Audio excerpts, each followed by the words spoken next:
Hello everyone. तो पिछले class में हमने यहाँ तक किया था कि रेडियस अगर दिया रहेगा तो आप उसका एरिया आपको याद रहना चाहिए और उसका पेरीमीटर याद रखना चाहिए। तो कुछ रेडियस का 7 का 14 का 21 का। अब हम आगे इंपॉर्टेंट फार्मूलाज कुछ करते हैं, ठीक है। तो यहाँ से स्टार्ट करते हैं। अगर आपने अभी तक चैनल को सब्सक्राइब नहीं किया है, लाइक नहीं किया, तो प्लीज़ सब्सक्राइब और लाइक कर दे। ये इंपॉर्टेंट सीरीज चल रहा है। जितने भी इंपॉर्टेंट फार्मूलाज हैं, अलजेब्रा, ट्रिग्नोमेट्री, जितने भी इंपॉर्टेंट फार्मूलाज है उसका मैं रिवीजन करवा रहा हूँ ताकि आपको एग्जाम में हेल्पफुल हो, ठीक है। तो चलिए आज आगे क्लासेस करते हैं। उसके बाद एक क्वेश्चन आता है कि अगर एक स्क्वायर है, उसके अंदर और एक स्क्वायर बनाए, मिड पॉइंट को मिलाते हुए और स्क्वायर बनाए, उसके अंदर फिर से मिड पॉइंट बनाते हुए फिर एक स्क्वायर बनाए, तो इसका आप पहले तो पूछेगा कि पेरीमीटर, अंदर वाले का पेरीमीटर क्या होगा। अगर बाहर वाले का लेंथ 40 है तो अंदर वाले स्क्वायर का लेंथ क्या होगा, साइड कितना होगा। फिर उसके बाद उससे और भी कुछ चीज़ें पूछ सकता है, ठीक है। तो अगर ये 40 है तो देखो ये 20 होगा और ये 20 होगा, ठीक है। और तो ये साइड ये इक्वल है, ये इक्वल है, ये 90 डिग्री बना रहा है। तो 20 है, ये भी 20 है, तो ये 20√2 हो जाएगा, ये तो पता है। और अंदर वाला का और पूछेगा तो ये 10√2 होगा, ये भी 10√2 होगा, तो 10√2 × √2 ये 20 हो जाएगा। समझ रहे हो। ये 20 तो 20 ये 40 है तो ये 20√2 होगा, ये 20 होगा, उसी तरह से अंदर होते जाएगा। तो एक क्वेश्चन पूछ सकता है इस पे बेस्ड कि पेरीमीटर्स का सम कितना होगा, सबका पेरीमीटर का सम बताइए। बाहर वाले से लेकर के इन्फिनिटी तक अगर जाते रहे तो सम बताइए, एन टर्म तक बताइए सम। तो 160 होगा पहले वाले का, 40 पेरीमीटर मतलब क्या, साइड्स का सम 40 160। सेकंड वाले का 20 चौके 80√2, फिर 80, फिर 40√2, ऐसे करके आगे बढ़ते जाएगा। तो इसका सम निकालने के लिए एक जीपी में टर्म होता है कि अगर ए है पहला टर्म, फिर ए × आर है, फिर a r square, r multiply होता गया है, तो उसका जो सम होता है a/1 - r, और r होता है ना second term by first term का रेशियो होता है। तो इसमें देखो second term by first term करोगे तो 1/√2 आएगा। कोई भी सेकेंड टर्म फर्स्ट टर्म करोगे तो √2 1/√2 से मल्टीप्लाई होते जा रहा है ये। तो इसका अगर सम निकालेंगे तो 160 फर्स्ट टर्म बाई a मतलब first term by 1 - r 1/√2 equal to 160√2 √2 - 1। तो इसका वैल्यू इतना आ जाएगा, ठीक है। उसके बाद क्वेश्चन, ये इंपॉर्टेंट क्वेश्चन है कि एक स्क्वायर होता है, उसके अंदर एक सर्कल बनाते हैं, इन सर्कल, और एक सर्कल, एक बाहर को टच करते हुए, बाहर के वर्टेक्स को टच करते हुए एक बनाते हैं, और एक अंदर के भुजाओं को टच करते हुए सर्कल बनाते हैं। तो दोनों का रेडियस का जो ये होगा, रेशियो होगा, क्या होगा। तो मान लो कि अंदर r है तो बाहर क्या हो जाएगा, ये भी देखो r है तो ये भी r होगा, ये इसके पैरेलल होगा, स्क्वायर है तो, ठीक है। तो r तो ये √2r हो जाएगा, और यही तो बड़ा वाला का रेडियस होगा। तो r या √2r, तो रेशियो 1 × √2 याद रखना। तो एक कोई अगर स्क्वायर है, अगर अंदर सर्कल और बाहर सर्कल बनता है, तो ये अगर r होगा तो बाहर वाला √2r होगा, ओके। इक्विलैटरल ट्रायंगल है तो इक्विलैटरल, ये तो सर्कल हो गया। इक्विलैटरल ट्रायंगल में अंदर और बाहर कैसे निकालेंगे, ठीक है। इसमें तो वही वाला बात हो गया, देखो अंदर और बाहर क्या होगा। इक्विलैटरल ट्रायंगल में क्या होगा, ये इजी है, ऐसे बना देंगे। तो ये जो होगा वो बड़े वाला r होगा, और ये जो होगा यहाँ से यहाँ तक वो छोटा वाला r होगा। तो हमें पता है कि ये जो इक्विलैटरल ट्रायंगल में जो होता है ना, जो पॉइंट सेंटर होता है वो तुम्हारा इन सेंटर भी होता है, सरकम सेंटर भी होता है, और ऑर्थो सेंटर सब होता है, यही वाला। तो हमें पता है, ये भी पता है कि √2:1 में इसको ब्रेक करते हैं हम लोग। ये 2 होता है तो 1 होता है, ठीक है। तो इसी से पता चल गया कि रेशियो इसका क्या होगा। ये वाला तुम्हारा हो जाएगा सरकम रेडियस और एक इन रेडियस, तो 2 × 1 हो जाएगा। लेकिन होगा वैल्यू कितना, टोटल का लेंथ मुझे पता होता है कि इक्विलैटरल ट्रायंगल में ये परपेंडिकुलर भी होता है। इक्विलैटरल ट्रायंगल में जब बनता है ये, तो ये एक परपेंडिकुलर पे आता है और इसका लेंथ होता है √3a/2। तो इसको 3 भाग में बांटना है, ठीक है। कैपिटल R क्या हो जाएगा, 2/3, ये 2 पार्ट होता है, ये 2/3, 2 कट गया, a/√3 हो जाएगा, कैपिटल R a/√3। और रेडियस क्या होगा, उसका आधा होगा, a/√3 का आधा, 1/2 ऑफ a/√3, ठीक है। तो सरकम रेडियस और इन रेडियस का जो रेशियो होगा यहाँ पे स्मॉल r बड़ा R 1:2 होगा। स्क्वायर वाले में क्या हुआ था, 1 × √2 हुआ था, 1:√2। और एरिया का रेशियो क्या हो जाएगा, देखो एरिया का रेशियो हमेशा जो रेडियस का रेशियो होता है ना उसका स्क्वायर होता है, तो 1 का स्क्वायर कर दिए और 2 का स्क्वायर कर दिए तो 1:4 हो गया एरिया का रेशियो। यहाँ पे भी अगर एरिया का रेशियो निकालते हैं, नहीं बताया है, तो इसका स्क्वायर हो जाएगा 1 का स्क्वायर 1 और √2 का स्क्वायर 2, तो इसका जो एरिया होगा अंदर वाले सर्कल का और बाहर वाले का रेशियो 1:2 होगा। अब बहुत सारे क्वेश्चन ऐसे भी पूछ देते हैं कि एक सर्कल है, एक स्क्वायर है, उसमें एक सर्कल बना है, तो सर्कल को छोड़कर बाकी जो एरिया है इसका निकालें, एरिया निकालें तो कितना होगा, अगर ए साइड है तो। इसी को हम ऐसे भी बना सकते हैं, देखो यहाँ पे देखो सर्कल ही बनेगा ना, आधा सर्कल इधर है आधा सर्कल इधर है, दोनों को जोड़ दिया तो फुल सर्कल बन जाएगा और बाकी का रेडियस उतना ही होगा। यहाँ पे भी 1/4 कर दिया है, इसको 4 टुकड़ों में काट दिया ऐसे। यहाँ पे क्या किया था कि आधा आधा अलग अलग कर दिया था, यहाँ पे क्या किया 1/4 यहाँ पे रख दिया, 1/4 इधर रख दिया, एक इधर रख दिया, ये वाला रेडियस। ये तीनों का जो एरिया होता है 3/14 A² होता है। मान लो टोटल एरिया 14 है अगर इसका, तो ये एरिया 3 होगा, ठीक है, और बाकी ये जो होगा 11 हो जाएगा। 11 इसका एरिया निकालना पड़ेगा तो 11/14 A² निकल जाएगा, ठीक है। उसी तरह से एक और एरिया निकालने के लिए बोला जाता है इस टाइप में कि एक सर्कल है, ठीक है, सर्कल के एक बाहर स्क्वायर बनता है, अंदर सर्कल बनता है, ये स्क्वायर है, ठीक है, A² है, और उसके अंदर में एक सर्कल बनाते हैं, वृत्त बनाते हैं, और उसके अंदर भी एक पैरेलल उसी एक ये बनाया जाता है तुम्हारा, एक और स्क्वायर बनाया जाता है। तो इसका एरिया, यहाँ से इसका एरिया और इसका एरिया का सम क्या होगा। देखो इसको निकालने के लिए क्या करता है कि इसी को मान लो इसको ट्विस्ट कर देते हैं हम लोग, ऐसे करके ट्विस्ट कर दो, घुमा दो इसको, इस वाले जो है ना इसको थोड़ा सा घुमा दो, इस वाला जो क्या बोलते हैं स्क्वायर है, इसको अगर घुमा दोगे तो देखो ऐसा बन जाएगा, हो जाएगा ना। इस वाला स्क्वायर को अगर घुमा दो तो ये वाला देखो एरिया, ये जो एरिया था ये वाला एरिया यहाँ पे यहाँ आ गया, और बाकी ये वाला एरिया, तो ये एरिया क्या हो जाएगा टोटल A²/8। टोटल एरिया अगर A है तो आधा एरिया ये कितना हो जाएगा, आधा A/2, और ये कितना हो जाएगा, आधा का भी आधा हो जाएगा, A/4 हो जाएगा, और उसको भी आधा कर दिए तो A²/8, तो ये A²/8 हो जाएगा। यहाँ पे भी A²/8, ये भी A²/8, ये भी A²/8, ये भी A²/8, A²/8, सबको मिला दिया तो A हो जाएगा। एक और क्वेश्चन होता है स्क्वायर में कि एक स्क्वायर है और उसमें हम एक वर्टेक्स से लेकर के सामने वाले वर्टेक्स, दो वर्टेक्स होता है, उसके मिड पॉइंट को मिलाते हैं तो एक ट्रायंगल बनता है, तो इसका एरिया बताइए। ये भी क्वेश्चन आ जाता है कभी कभी, तो डायरेक्ट याद रखना 3/8 A² होता है। अगर टोटल 8 भाग है तो इसका जो भाग होता है 3/8 होता है। देखो अगर ये पूरा एक स्क्वायर A है तो ये कितना होगा A²/4, ये भी कितना होगा A²/4। फिर इसके बाद अगर इसका पूछता ये वाला एरिया पूरा ये, तो A²/4, ये A²/4, लेकिन इसका पूछा तो 3/8 A², ठीक है। यहाँ से देखो पता चलेगा कि BEF जो होता है 3/8 A², टोटल एरिया का 3/8 होता है, और DEF है, DEF यानी कि DEF जो ये वाला एरिया होगा इस वाले ट्रायंगल का, वो A²/8 1/8 होता है पूरे का, और ये वाला एरिया A²/4, ये A²/4। तो इससे भी डायरेक्ट क्वेश्चन पूछ जाता है। और सेम फॉर्मूला तुम्हारा पैरेललोग्राम पे भी वैलिड होता है। पैरेललोग्राम अगर दोनों साइड पैरेलल हो ऐसे, और ऐसे ही ट्रायंगल का पूछा जाए एरिया, तो पैरेललोग्राम का जो एरिया होगा A होगा, तो ये हो जाएगा एरिया A²/3/8 A² हो जाएगा इसका एरिया, ठीक है, याद रखना। ये क्वेश्चन है, ये ट्रायंगल है। ट्रायंगल में मान लो कि 3 जगह पे एक रस्सी है, रस्सी लगा हुआ R रेडियस का, ये भी R लेंथ का, R लेंथ का, R लेंथ का। बोले कि पूरा इसका एरिया और इसका एरिया अगर आपको निकालना है तो कैसे निकलेगा।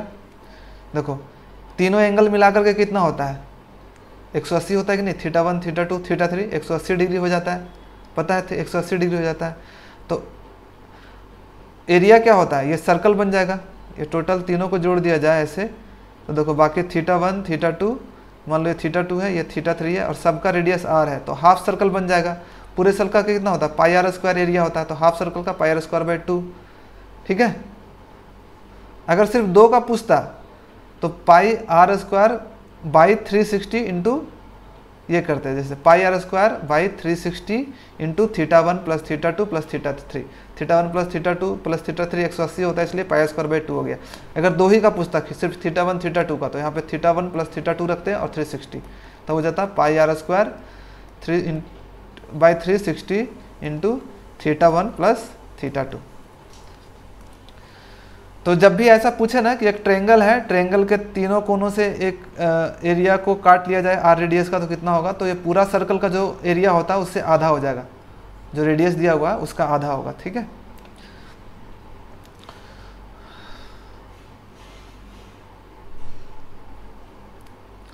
अच्छा एक क्वेश्चन और है कि एक इक्विलैटरल ट्रेंगल है ए साइड का, ठीक है, और इसका कहीं पे भी एक पॉइंट ले लिया बीच में, ट्रेंगल का कहीं पे भी पॉइंट ले लिया और उससे परपेंडिकुलर एक P1 हाइट का, एक परपेंडिकुलर P2 हाइट का, P3 हाइट का ड्रॉप किए हम उस पॉइंट से साइड्स के परपेंडिकुलर P1 P2 P3।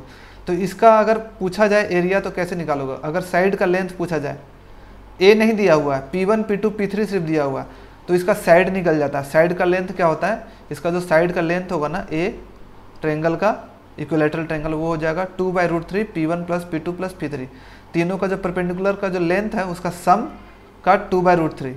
ठीक है, तो या और तीनों का अगर सम पूछा जाए P1 plus P2 plus P3, तो इससे भी निकल जाएगा √3/2a, √3/2 इंटू साइड का सम, साइड, और एरिया निकालना होगा तो कैसे निकलेगा? एरिया इक्विलैटरल ट्रायंगल पता हो, √3/4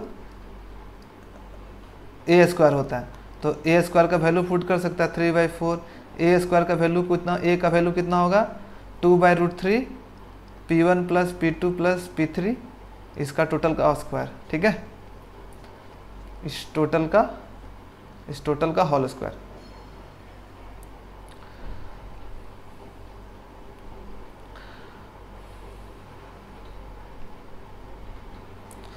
अब हम आगे बढ़ते हैं फिर से।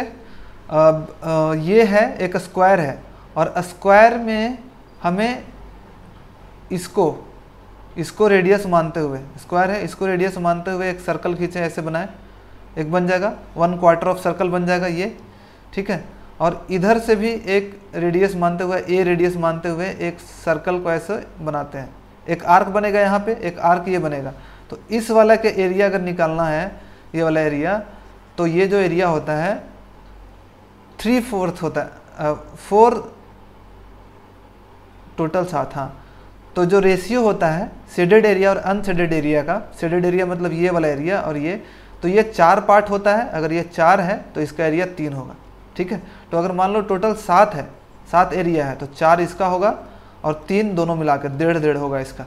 ठीक है, तो अगर शेडेड एरिया निकालना है तो 4/7 ए स्क्वायर हो जाएगा, और अनशेडेड एरिया मतलब ये वाला एरिया निकलना है तो 3/7 ए स्क्वायर होगा, निकल जाएगा। टोटल एरिया ए स्क्वायर है तो ये 4/7 होगा टोटल, और ये 3/7 ए स्क्वायर हो जाएगा। उसी तरह से अगर मान लो एक राइट एंगल ट्रायंगल है, ये सब देखो फॉर्मूला बेस्ड क्वेश्चन आ जाता है, कभी कभी डायरेक्ट ऐसे फिगर आ जाएंगे तुम्हें, ऐसे ना फिगर डायरेक्ट आ, इसमें क्वेश्चन कैसे बनेगा, डायरेक्ट ऐसा फिगर देके आ जाएगा, बोलेगा शेडेड एरिया का एरिया निकाले। तो तुम्हें जब 3 और 4 याद रहेगा कि इसका 4 पार्ट होता है, 3 पार्ट होता है, तो टोटल 7 पार्ट होता है, तो ये 4/7 हो जाएगा, तो उससे तुम्हारा एरिया आराम से निकल जाएगा। ये सब भी क्वेश्चन डायरेक्ट पूछा जाता है कि इसका एरिया निकाले, तो 3/8 ए स्क्वायर निकलेगा। तो ये सब याद रखोगे ना तो मेंस में बहुत ज़्यादा काम आएगा।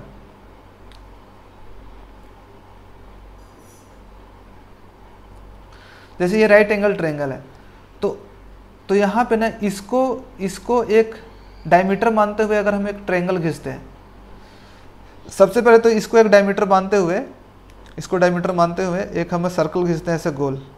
ठीक है, तो यहाँ पे आएगा एक सर्कल है आर रेडियस का, उसमें एक राइट एंगल ट्रायंगल बनाए। अब इसको साइड मानते हुए, एक डायमीटर मानते हुए एक हाफ रेडियस खींचे, हाफ सर्कल खींचे, और इसको हम डायमीटर मानते हुए एक और हाफ सर्कल खींचे, तो हमारा जो ये एरिया होगा इसका और इसका एरिया अगर निकालना होगा, तो जो इसका एरिया होगा ना, इस दोनों एरिया का सम होगा इस दोनों एरिया का सम, वो ट्रेंगल का जो एरिया होगा ना उसके बराबर होता है। एरिया ऑफ शेडेड पार्ट यानी कि ये वाला पार्ट और ये वाला पार्ट का जो सम होगा, उस जो ट्रेंगल बना है ABC, जो ट्रेंगल बना है इसके एरिया के बराबर होगा, बस याद रखना, ठीक है। उसी तरह से एक हम हाफ सर्कल, सेमी सर्कल ले लिए, सेमी सर्कल ले लिए, उसके हाफ रेडियस कर दिए, उसका रेडियस जो है उसको रेडियस को डायमीटर मान करके एक सर्कल हम ड्रॉ करते हैं। फिर एक और उसी तरह से उसका भी रेडियस को डायमीटर को मान करके रेडियस ड्रॉ, मतलब इसका r/2 होगा। टोटल मान लो रेडियस r है यहाँ से यहाँ तक, और इसका r/2, इसका r/2, और यहाँ पे एक और सर्कल बनाते हैं। तो इसका जो रेडियस होगा ना, कभी कोई पूछता है कि इसका रेडियस क्या होगा, तो ये टोटल r/r/3, जो कैपिटल R है, बड़ा वाला R है, उसका 1/3 होगा, ठीक है। आज काफ़ी लंबा क्लास हो रहा है ये, कोई बात नहीं। उसी तरह से अगर कंसेंट्रिक सर्कल हो, बहुत सारे कंसेंट्रिक सर्कल हो, अगर रेडियस r1, r2, r3 ऐसे करके कंसेंट्रिक सर्कल हो, सेंटर सेम हो, तो उसका जो एरिया का जो रेशियो होता है ना, पहले तो साइड का रेडियस का रेशियो होता है। मान लो रेडियस का रेशियो 1, 2 और 3 है, 1, 2 और 3 है, मान लो r1, r2 और r3, इसका जो रेशियो है 1, 2 और 3 है, तो इसका जो एरिया का रेशियो होगा ना, इसका स्क्वायर हो जाता है। 1 का स्क्वायर 1, 2 का स्क्वायर 4, 3 का स्क्वायर 9, ठीक है। 1, 4 और 9, ये तो हो गया ये। और अगर मान लो एरिया का रेशियो A1, A2, A3 का रेशियो 1, 2, 3 है, पहले वाला का 1 है, इसका 2 है टोटल रेशियो, और इसका 3 है, तो इसका जो रेडियस हो जाएगा, इसका रूट अंडर हो जाता है, इसका रूट, स्क्वायर रूट, ठीक है। तो स्क्वायर रूट 1 का स्क्वायर रूट 1, 2 का स्क्वायर रूट रूट 2, 3 का स्क्वायर रूट 3। तो ये भी याद रखना, अगर रेडियस से एरिया जा रहे हो तो स्क्वायर करना है, और अगर एरिया से रेडियस में आ रहे हो तो रूट अंडर में डालना है, ठीक है। आई थिंक समझ गए। इसी तरह से इसमें भी होगा, अगर ट्रेंगल है, ये क्वेश्चन पूछा जाता है कि 3 कंसेंट्रिक ट्रेंगल है और इसका एरिया अगर A1, A2, A3 है, अगर साइड रहता कि साइड का जो है S1, S2, S3 का रेशियो 1, 2, 3 है, तो एरिया का रेशियो क्या होगा, तो 1 का स्क्वायर, 2 का स्क्वायर और 3 का स्क्वायर, 1:4:9 हो जाएगा।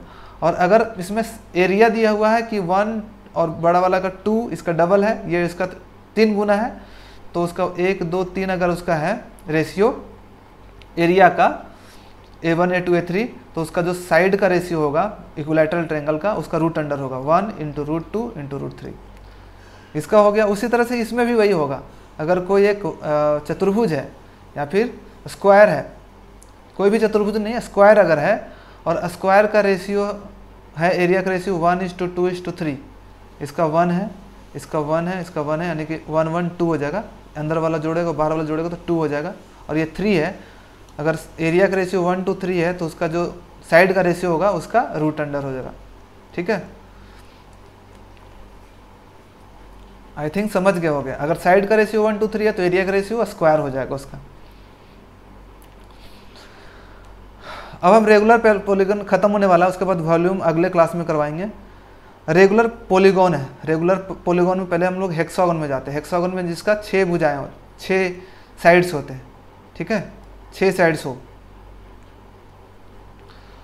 तो अगर एक ट्रायंगल साइड ए है तो इसका सभी साइड ए 6 साइड होंगे, तो इसका पेरीमीटर निकालेंगे तो कितना होगा, 6a हो जाएगा, a + a + a + a + a 6 हो जाएगा। और एरिया निकालना होगा तो क्या होगा, एक का एरिया निकाल को, एक का ये भी a होगा, ये भी a होगा, तो √3/4a² हमें पता आता है, इसको 6 से मल्टीप्लाई कर देंगे, √3/a² इंटू सब का बराबर होगा 6 से, तो इसका एरिया भी निकाल सकते हैं।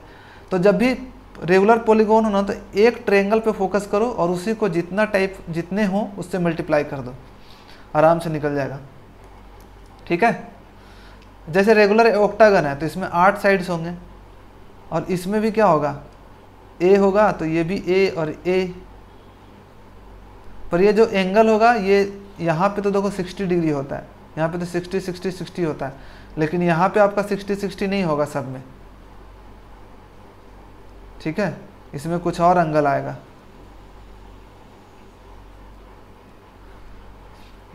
रेगुलर पॉलीगॉन में क्या होता है, सब में 60 60 60 आता है, लेकिन ऑक्टागन में नहीं आएगा, ऑक्टागन में कुछ और आएगा।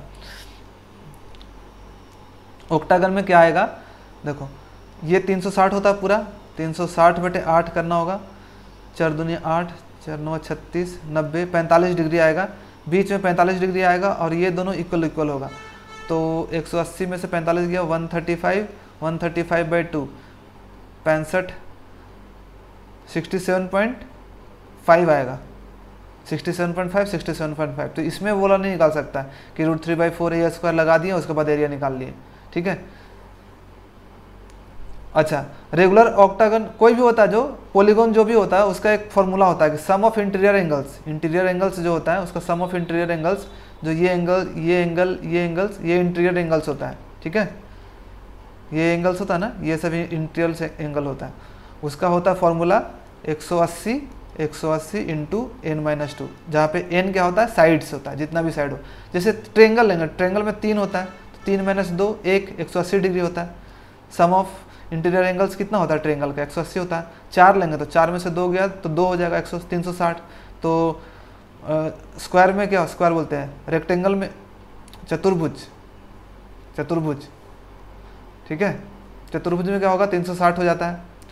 उसमें 5 वाले लेंगे तो 5 साइड n=5 डाल देंगे, 3 38 54 540 हो जाएगा। और एक फॉर्मूला होता है, या फिर 2n - 4 × 90, 2n - 4 × 90 से भी निकल जाता है। इसका पेरीमीटर 8a हो जाएगा और एरिया होता है, इसका एरिया याद रख लेना, एरिया = 2a² + 1 + √2। अब चलो लास्ट एक कॉन्सेप्ट है कि अगर एक इक्विलैटरल ट्रायंगल है, ठीक है, और उसमें एक हम बड़ा रेडियस बनाते हैं और एक छोटा रेडियस बनाते हैं, एक टच करते हुए एक सर्कम रेडियस बनाते हैं, उसके बाद जो पार्ट बच जाता है उसमें भी एक सर्कम रेडियस बनाते हैं, तो दोनों का रेडियस का क्या होगा, बड़ा और छोटा वाला रेडियस का जो रेशियो होगा क्या होगा, 1:3 होगा, याद रखना, ठीक है।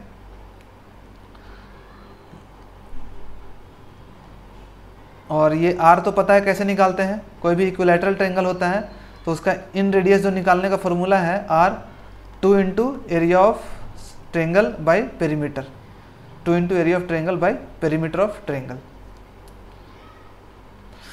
देखो कभी कभी क्वेश्चन ये फॉर्मूला है, कुछ इंपॉर्टेंट एंगल का तुम्हें वैल्यू पता होना चाहिए हमें, जैसे कि 30 45 60 90 का तो पता होता है, लेकिन 15 और 75 का नहीं पता होता है।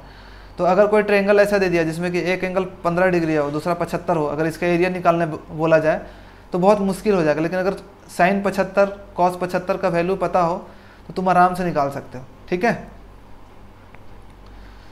क्योंकि क्या होगा, अगर ये इसका वैल्यू क्या हो जाएगा, इसका वैल्यू हो जाएगा cos 75 c cos 75 और इसका c sin 75, नहीं c cos 15।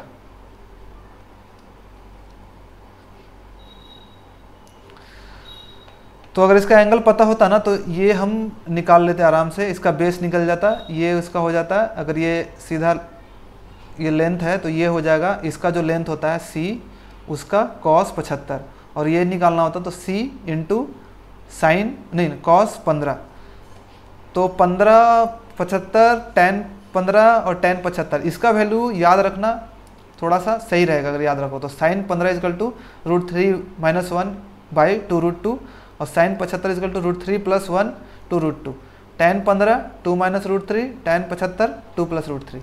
ये याद रख लोगे तो बहुत जगह हेल्पफुल हो जाता है। फिर आराम से ये वाला फॉर्मूला निकाल सकते हो। एरिया क्या होता है, half base into height, base यानी कि BC इंटू AC, तो BC और AC निकाल सकते हैं 100 sin 15, 100 sin 15 और 100 cos 15, ऐसे करके। या फिर 2 sin A sin B क्या होता है, हाँ sin 2 थीटा क्या होता है, 2 sin थीटा cos थीटा, इससे भी निकल जाता है। अच्छा, तो ये वाला फॉर्मूला पता रहेगा तो इससे भी तुम्हारा निकल जाएगा, 2 sin A cos B = sin 2 theta. ये देख लेना, ठीक है। तो आज का क्लास हम यही रखते हैं। आई होप कि कुछ ना कुछ चीज़ें इसमें से तुम्हें समझ में आई होगी। ये सब फॉर्मूला याद रखोगे तो डायरेक्ट एग्ज़ाम में आपका यूज हो जाता है, ठीक है। और बहुत सारे क्वेश्चंस विदाउट सॉल्विंग ही बन जाते हैं। तो thank you so much for watching this video. अगर आपने ये चैनल सब्सक्राइब नहीं किया है तो कर दें, क्योंकि काफ़ी मेहनत से मैं वीडियोस बनाता हूँ और मुझे अच्छा लगता है जब व्यूज़ आते हैं और आपका सब्सक्राइबर्स। तो thank you so much for watching this video. अगर आपने ये चैनल को सब्सक्राइब नहीं किया तो प्लीज़ सब्सक्राइब कर दें, लाइक कर दें इस वीडियो को। उसी से मुझे मोटिवेशन मिलता है कि मैं आपके लिए आगे भी वीडियोज़ बनाता रहूँ, ठीक है। तो please like and subscribe and share, okay. जल्दी मिलते हैं नए वीडियो के साथ और नए मोटिवेशन के साथ। नेक्स्ट क्लास में मैं आपको वॉल्यूम पढ़ाऊँगा। वॉल्यूम का जितने भी इंपॉर्टेंट फार्मूलाज हैं, सिलेंडर, सेमी स्फीयर्स, बहुत अच्छे अच्छे फार्मूलाज हैं जिससे कि डायरेक्ट आपका क्वेश्चन बनेगा। तो कल मैं ख़त्म कर दूंगा ये क्लासेस, उसके बाद फिर हम अलजेब्रा में जाएंगे, ठीक है। अलजेब्रा, ट्रिग्नोमेट्री वगैरह में जाएंगे। चलो बाय बाय।